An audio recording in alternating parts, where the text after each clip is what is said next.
Hi, my name is Anton and I'm specialized in trip designing at the Peak app. And today we'll look at 10 pro tips for creating pro trips in MyPeak. Tip 1. Know the basics. If you want to become an expert, you need to be a beginner first, and for that I would encourage you to check out these videos with a short tutorial about the basics of MyPeak. Tip number 2. Be a good team player. It is possible to collaborate with several people on the same trip. Just make sure to agree beforehand who is working on what at what time in MyPeak, because only one person can edit at the same time and you don't want to kick out someone else. Tip 3.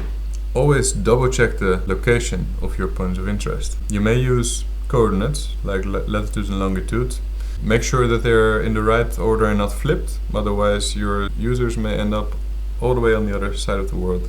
But also make sure to double check the actual map, and you can switch to a satellite view for this to see if the precise location of the point is in a safe spot and not in front of a tractor or on a highway or on a private property. Tip 4. Make sure to use the right radius for your points. So the radius is basically the active area around your point where users can see your questions and your content. And the right radius really depends on the purpose of your point. If this is to provide a landscape view and to maybe ask to upload a picture of the landscape, you can set the radius to a higher number, maybe 40 meters. In other cases, you want your users to be at a very precise spot. For example, to find a drinking fountain or a tree. And in this case, you will probably go for a smaller radius, let's say 20 meters.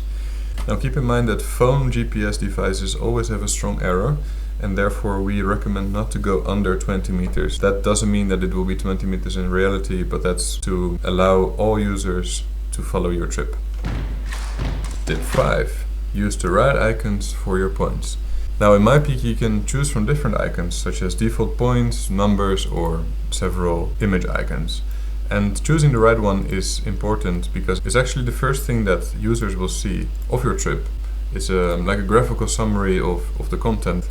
And therefore you can use icons to guide users through the field, or it can be used to reflect the content of what they can expect, such as an audio recording, or uploading pictures, or a nice cup of coffee. Tip 6 is to create immersive content for your users. Content that triggers all their senses, for example by listening to audio or video that you recorded or asking to take a picture of certain species in the field. And this of course relates to different content types that you can use in MyPeak. So I would encourage you to watch this video about the different question types and this video about the different multimedia types that you can include in MyPeak.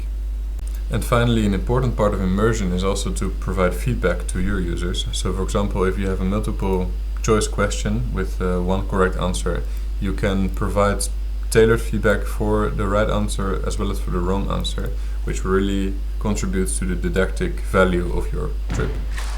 Tip 7. Save regularly. It's a browser-based environment, which is nice because you don't need any software, but it also means that you have to save it to make sure that it's still there next time you log in. So now you're working hard on your trip and you forget about saving. Don't worry, because MyPeak will remind you of saving every 15 minutes. Tip 8. Make sure your trip is balanced in terms of the total number of questions and the time you want your users to be out in the field. Also, the optimum duration in the field may depend on the season. If it's really cold, your students may not be entertained as long as on a sunny day. Just make sure that you think about this beforehand. And anyway, it's always good to do a field test, which is tip number 9. Field tests are an important part of the process because after you implemented everything online, it's good to validate this in the field to see whether your content works, whether the trip is balanced, whether the map is not outdated. And therefore it's always good to do a field test before sending your users out in the field. And finally, tip 10. Think about the submissions that you would like to get back from the users.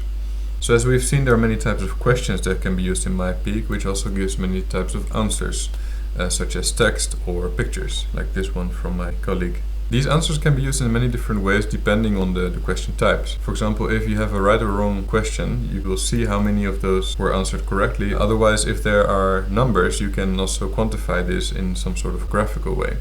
So this webpage shows you all the submissions in one table, but if you want to download it, you can export it here as CSV file to be used in, for example, Microsoft Excel for follow-up analysis.